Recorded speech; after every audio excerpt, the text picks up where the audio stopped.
Ole, we are starting off what I hope will not be a trend, but you are the first guest to appear on Crowdsource the Truth under coronavirus lockdown. How are you today, Ole?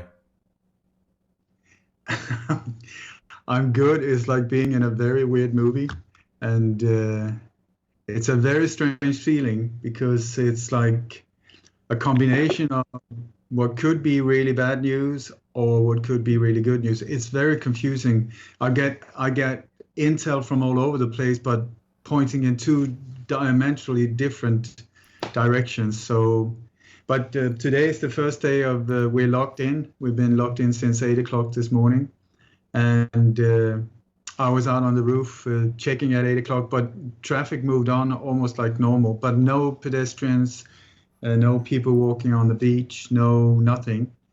And we just came back from the supermarket. You're still allowed to go to the supermarkets, banks, tobacco. You can go to get tobacco, uh, Wow.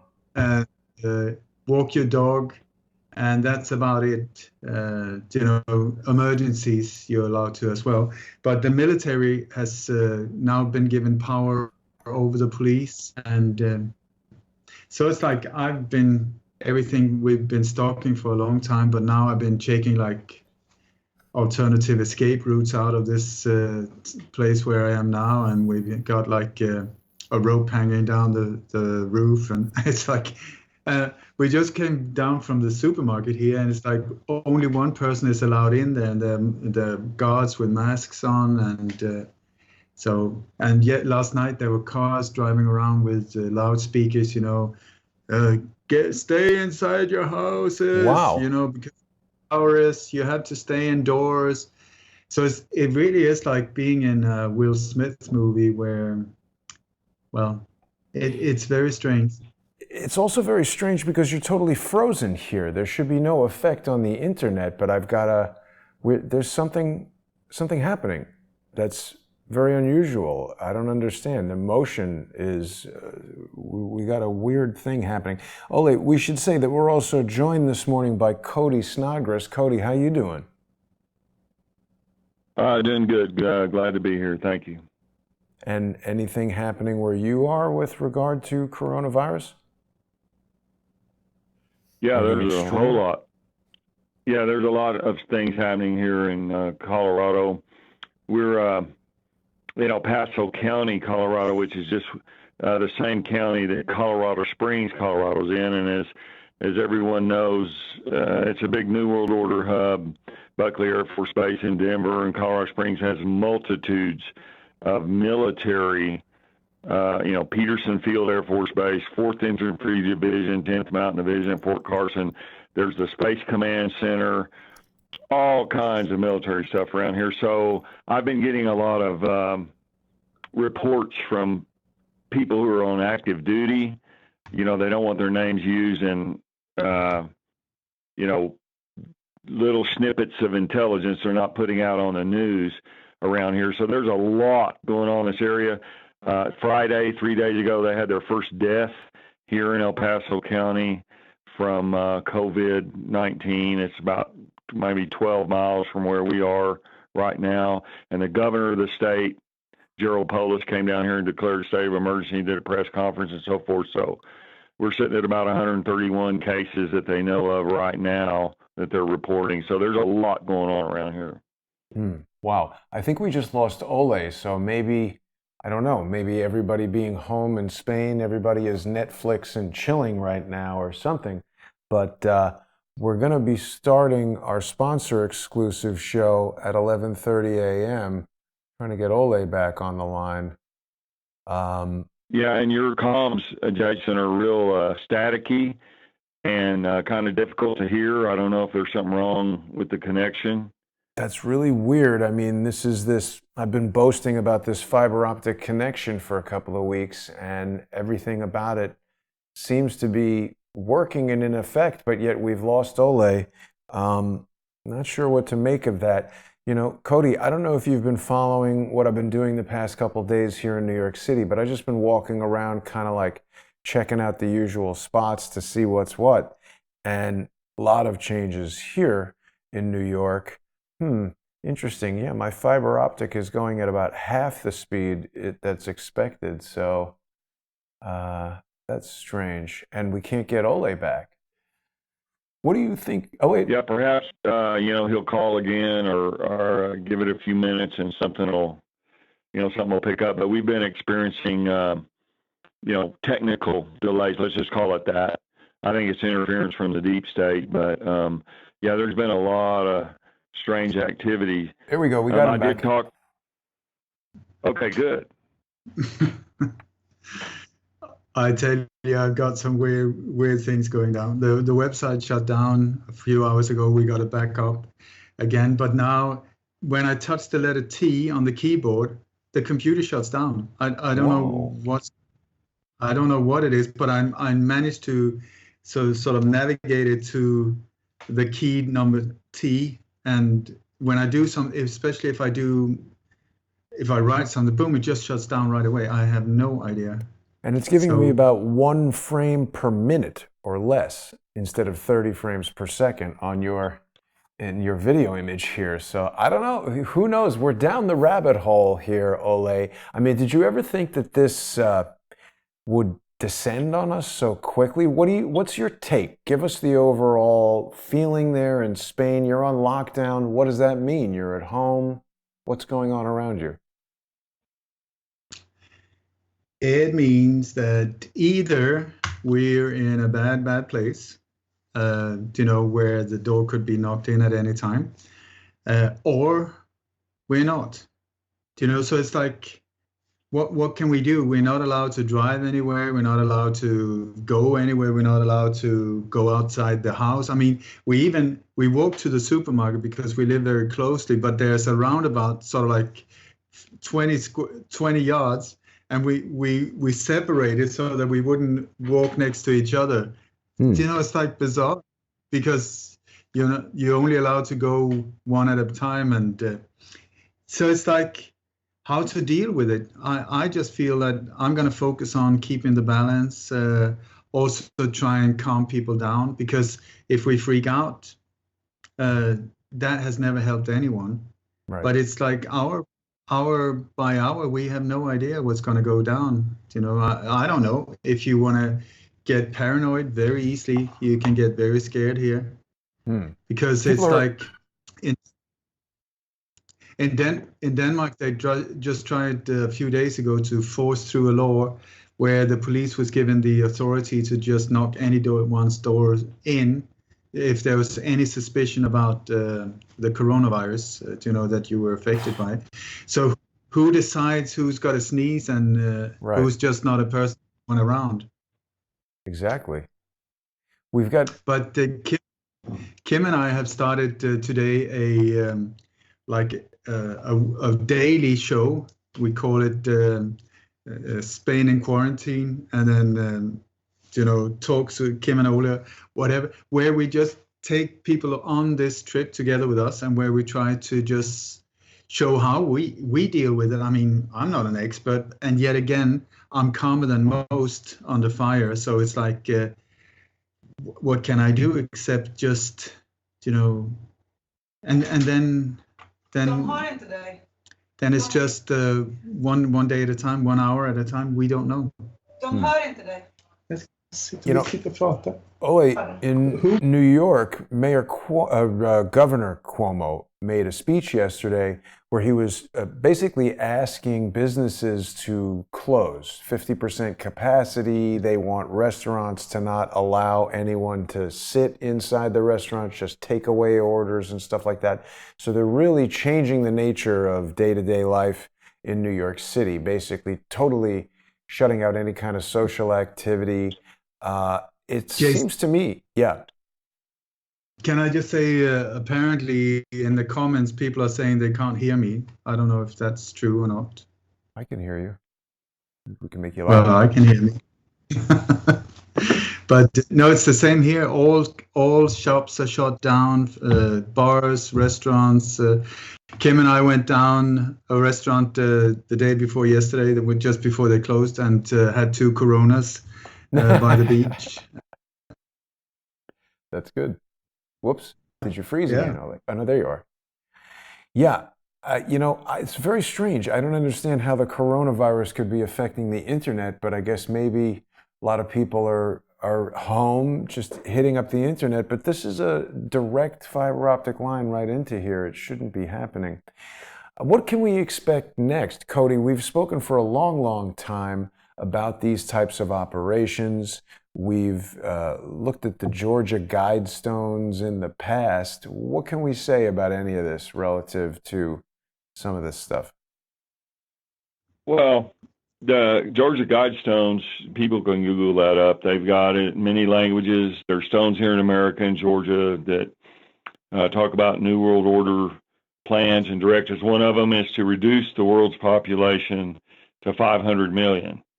And some people have emailed me and called me and asked me, do you think this coronavirus is a bioweapon? And do you think its primary job is to reduce population and so forth? And we don't have any actionable intelligence on it. It's all speculation.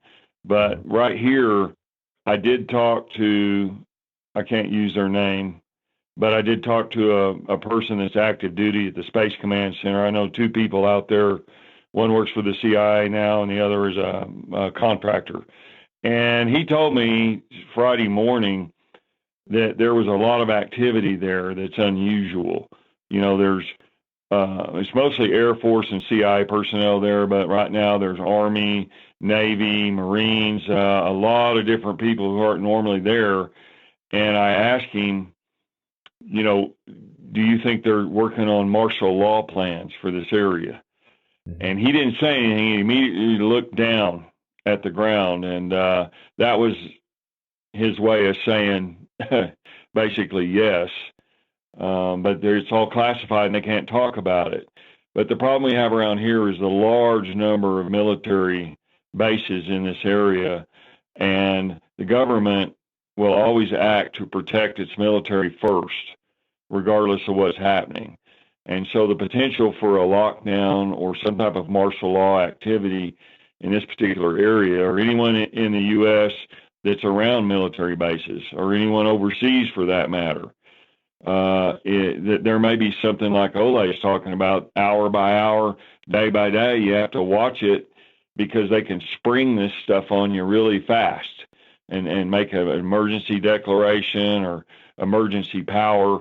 And so we're all, trying to watch and look around. But what they're not talking about on the American mainstream media much is FEMA, Homeland Security, the military.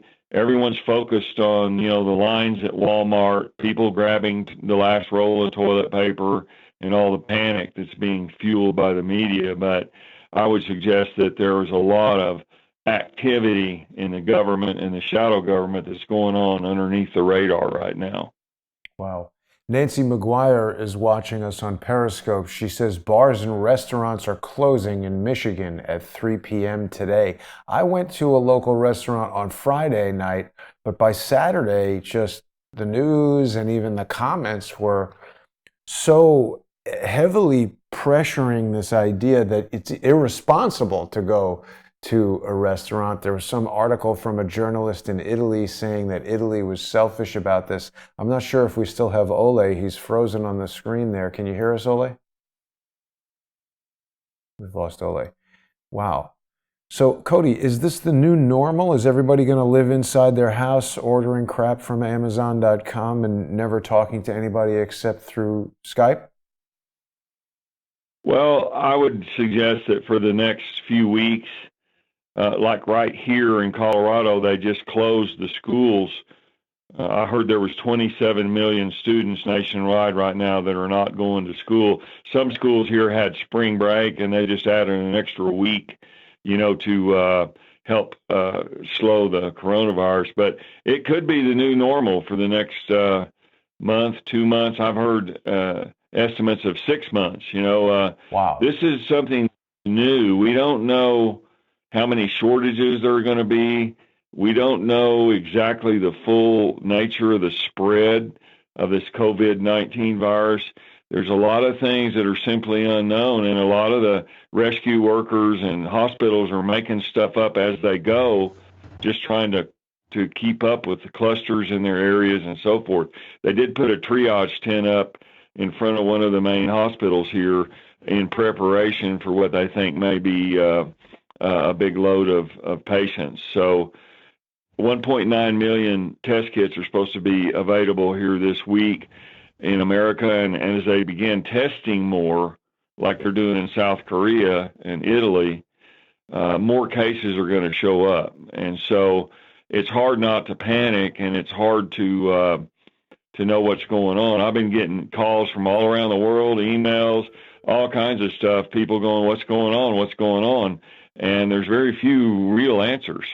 Well, that's what I want to get to, is real answers, because the thing that's so strange to me, yesterday was the 1-year anniversary of the Christchurch mosque shooting. And the three of us did a video analyzing that shooting that, in my opinion, was one of the strongest that's been done by anybody. Because, Ole, your experience in unraveling these resilience tests, these terror attacks, the mass shootings around the world, coupled with Cody's experience in firearms and military operations, and my experience in the digital media aspect of it, pointing out some of the anomalies that are inherent to the medium, I think the three of us brought strength to that really clarified it in a way that I haven't seen anybody else do. And we were real worried about the impact that had on New Zealand. There was an immediate gun grab, but we see that these incidents are created, it seems, in the case of the Christchurch.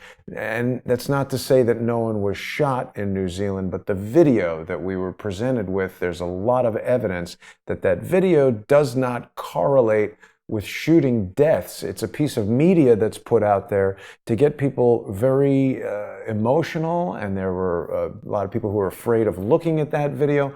Are we seeing something similar here? I mean, the point I'm getting at is, when that incident occurred, Ole, your network of people who send you information, Cody, your network of people who send you information, and the network of people who send information to crowdsource the truth, each of us got multiple copies of that video, communicating with people who had been there or had spoken with people who had been there. Have any of us had any communication with someone who has contracted COVID-19 or come into direct contact with a COVID-19 patient? I know I haven't. I have, but it's according to some medical resources I've been contacted through. They say that most of us have this coronavirus, in our body. It's nothing new at all. Yeah. Yeah. So it's like, it's just like, I get the test, boom, I test positive. Maybe you don't, maybe he does, but the whole thing, when you look at least the way I see it, the virus is the least thing we should fear. I don't even think of the virus at all. I'm looking at how are they using this situation, and also I think very much we should look at Event 201, the people that participated there, and put them up against the wall and ask some questions like, what the hell were they up to? Because I tell you, these are key players in what is being played out now. So by really looking into the Event 201, you can go in and you can see who were there, who was taking part of it, who was funding it, who was all of them. And then you will see these are people that should be really questioned regarding what's going on now.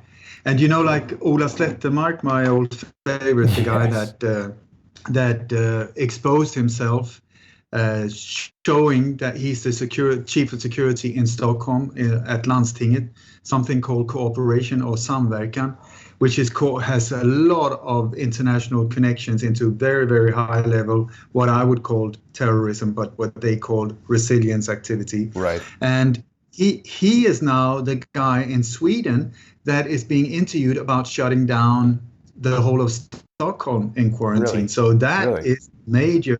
That I would say that is a warning sign, to say the least. And I don't get it. Why are people not reacting, when he has been exposed big time, and then still people are just buying it straight off, like, oh, it's the virus, it's the virus. It's these people. I mean, is it real or is it not? I don't know, but I tell you, fear has killed more people than these type of viruses. Yeah. Well, Ole, what we're going to do is we're going to head over to Patreon and Subscribestar, where the three of us will have our in-depth conversation about these and other topics. People can join us there on patreon.com/lightonconspiracies, patreon.com/crowdsourcethetruth, and subscribestar.com/crowdsourcethetruth. We're still working on getting Cody's Patreon and Subscribestar pages going. But what I'll do is I'm going to reset the router and call you guys back, and maybe we can get the video feeds going again. We'll see everybody in just 10 minutes over on Patreon and Subscribestar. Thanks for watching, everybody. We're going to hear more about Ole. He's under lockdown there in Spain due to new temporary martial law seeming regulations being put in place in Spain right now. Are they coming to New York and the rest of the United States? I don't know. We'll see everybody in 10 minutes. Thanks for watching.